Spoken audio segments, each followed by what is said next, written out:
Perception becomes reality, right? If we didn't even know it was happening, I think about this all the time, Keith, where if you go back to the creation of media, the people who owned the media essentially created reality. Because I really think about this deeply. Like, if you go back to the olden days, no one really knew how other people lived unless they saw it with their own eyes.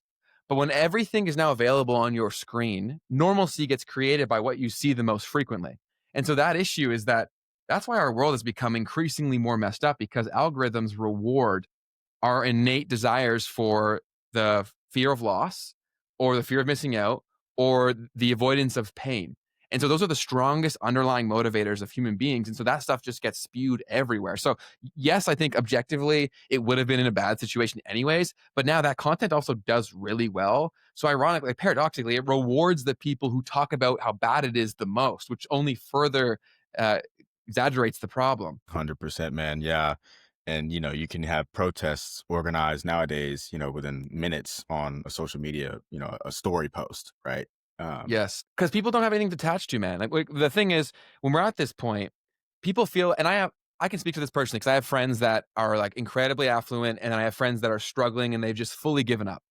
And I understand both sides. And I think a lot of people that have in the given up camp or feel like there's no point that's the whole thing. They just think there's no point.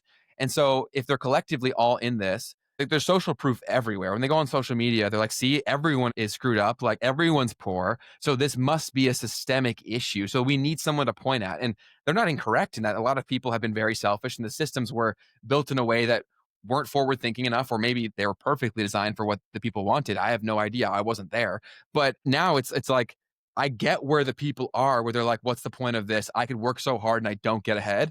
But they don't get ahead because they don't ask the questions that we're talking about here. And they don't work in a way that you need to, that you don't get taught how to. yeah. Yeah. I mean, I think it's interesting you say, maybe it was perfectly designed this way in the United States. When we look at our educational system, it starts to get to the point to where it must be designed that way. And because you also see how much pushback people get when they try to come in and like, offer the things that people really want to know.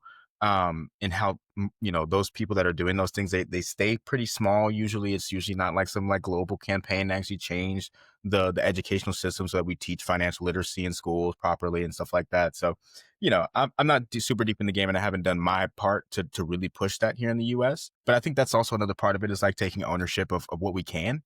And sometimes taking ownership of things that most people just wouldn't. I mean, I I think that's also speaks to its potentially being perfectly designed because now it's self-governed.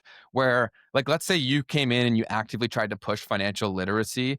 If people hate finance so much, which I see all the time, whenever I try to talk about finance, I used to be in like high school, college talking about finance, and people would literally tell me to like stop being so lame and like, why are we talking about this? Like, have fun. And I'm like, bro, if we're all poor, we ain't having fun. Like, let's figure this shit out.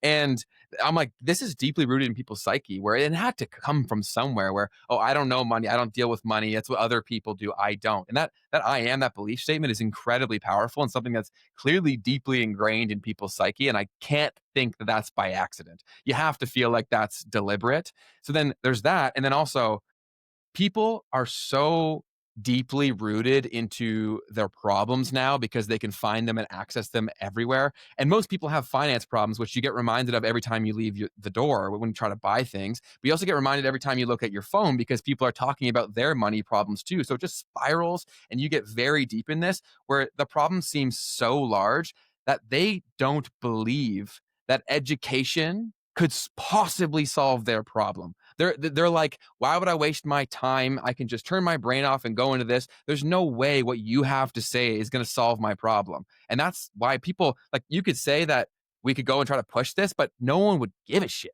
Like, they'd be like, no, I don't care. You're full of it. You're making this up. You're trying to scam me. Like, that happens all the time.